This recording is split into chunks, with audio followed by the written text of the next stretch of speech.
Sebagian orang terjebak dalam penjara pikirannya. Kalau mereka mau merenung, sebetulnya yang membatasi hidupnya adalah program di kepalanya sendiri. Sejatinya manusia itu dilahirkan sebagai makhluk yang penuh kebebasan, yang penuh dengan kemerdekaan. Kita bahas di audio video kali ini.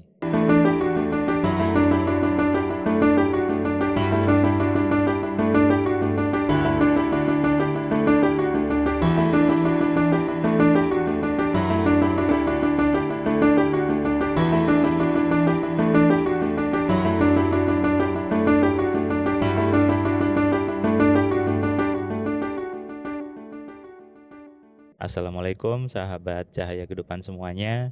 Kembali Anda mendengarkan suara saya di channel YouTube ini, channel Cahaya Kehidupan. Sebuah channel yang memberikan inspirasi, yang memberikan pencerahan yang berbeda dengan kebanyakan di luar sana. Kenapa? Karena saya memang mencoba melakukan riset, melakukan pembelajaran tentang kehidupan. Saya coba ke diri saya dan ternyata memang ada sesuatu yang perlu dibenahi di dunia pengembangan diri ini.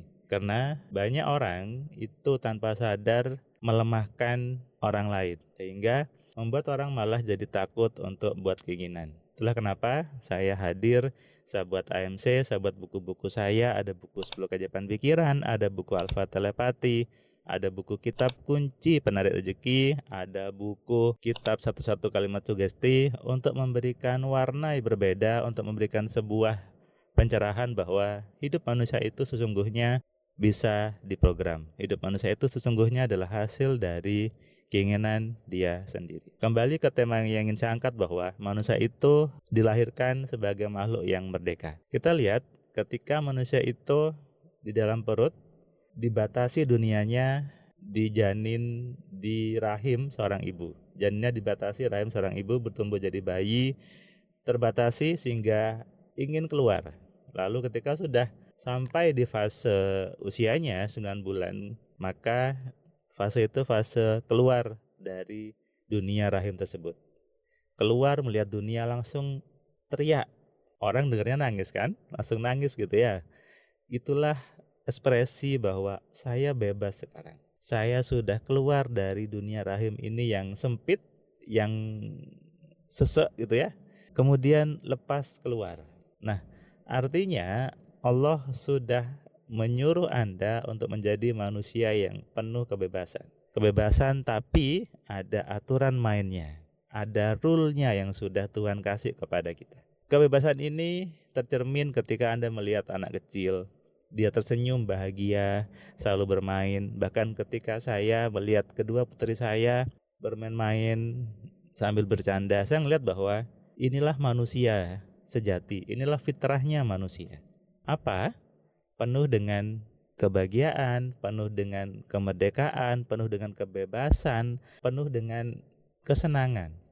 Itu yang selalu buat saya merenung dan buat saya semakin memahami bahwa Allah itu maha baik. Allah itu memang maha pengasih dan maha penyayang. Tuhan itu sangat-sangat baik sama kita. Kita dikasih tangan 2, dikasih kaki 2, dikasih mata, dikasih telinga, dikasih hidung dan tubuh yang luar biasa sempurna.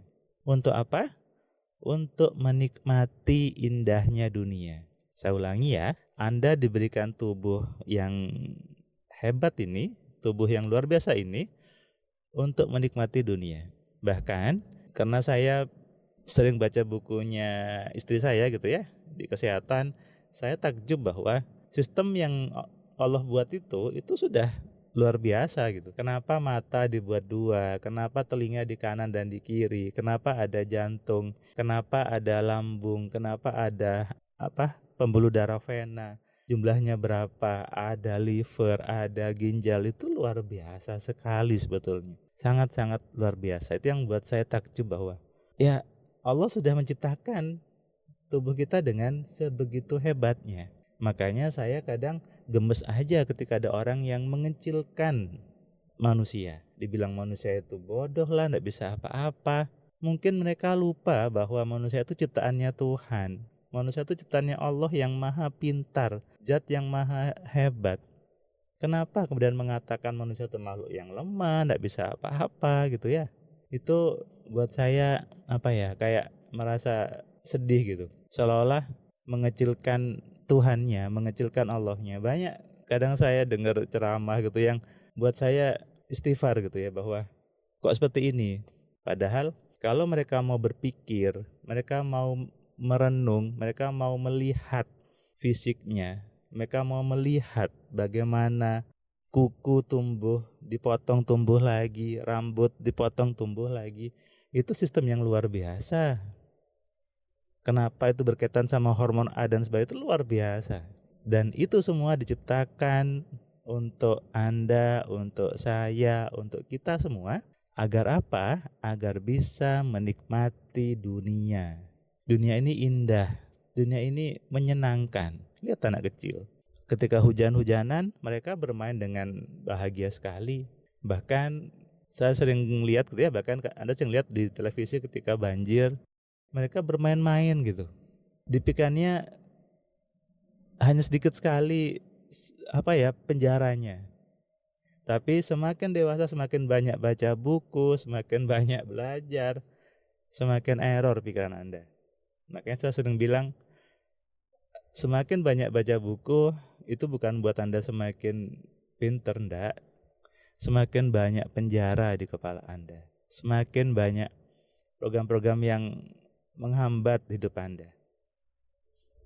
Fitrah manusia adalah fitrah manusia yang tersenyum, manusia yang selalu bahagia, manusia yang selalu menyenangkan. Enggak ada anak kecil itu kemudian takut ke tempat gelap kalau orang tuanya enggak nakut-nakutin gitu ya.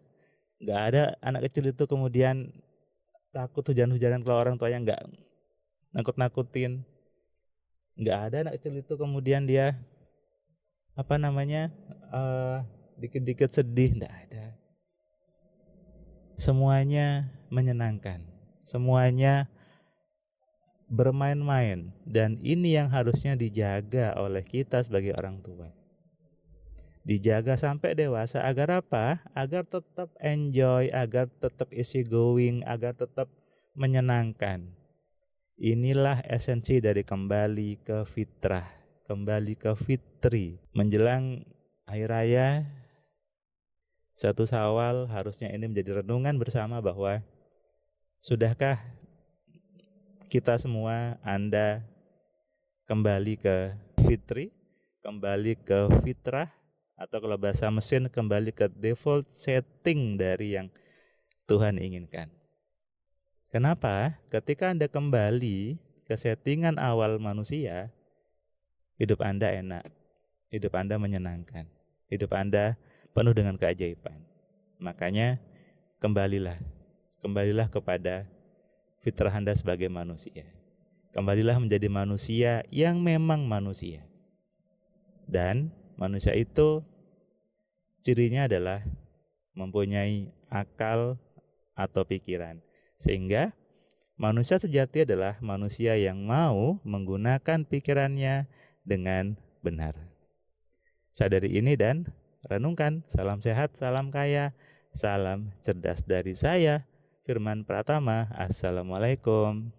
Terima kasih buat kalian yang sudah nonton video saya dari awal sampai yang video terakhir.